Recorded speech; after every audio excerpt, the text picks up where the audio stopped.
From the Gospel according to John 9, 1-41.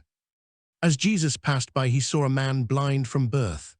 His disciples asked him, "Rabbi, who sinned, this man or his parents, that he was born blind?" Jesus answered, "Neither he nor his parents sinned. It is so that the works of God might be made visible through him. We have to do the works of the one who sent me while it is day. Night is coming when no one can work. While I am in the world, I am the light of the world." When he had said this, he spat on the ground and made clay with the saliva and smeared the clay on his eyes and said to him, "Go wash in the pool of Siloam," which means sent. So he went and washed and came back able to see. His neighbors and those who had seen him earlier as a beggar said, "Isn't this the one who used to sit and beg?" Some said, "It is," but others said, "No, he just looks like him." He said, "I am." So they said to him, "How were your eyes opened?" He replied, "The man called Jesus made clay and anointed my eyes and told me, 'Go to Siloam and wash.' So I went there and washed and was able to see." And they said to him, "Where is he?" He said, "I don't know." They brought the one who was once blind to the Pharisees. Now Jesus had made clay and opened his eyes on a Sabbath. So then the Pharisees also asked him how he was able to see. He said to them, "He put clay on my eyes, and I washed, and now I can see." So some of the Pharisees said, "This man is not from God, because he does not keep the Sabbath." But others said, "How can a sinful man do such signs?" And there was a division among them.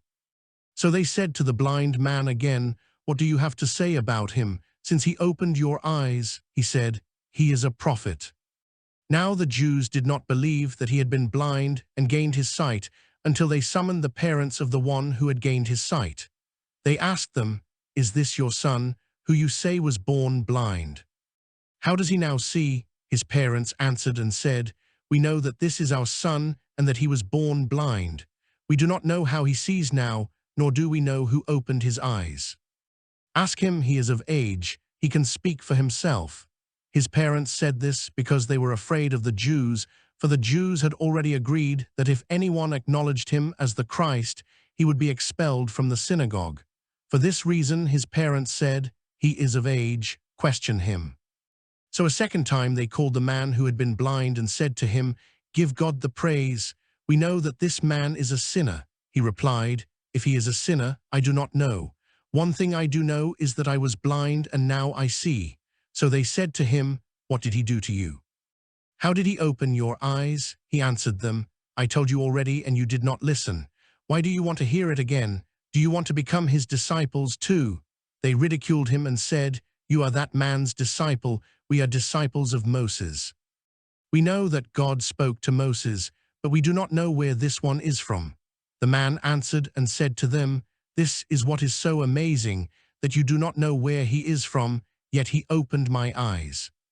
We know that God does not listen to sinners, but if one is devout and does his will, he listens to him.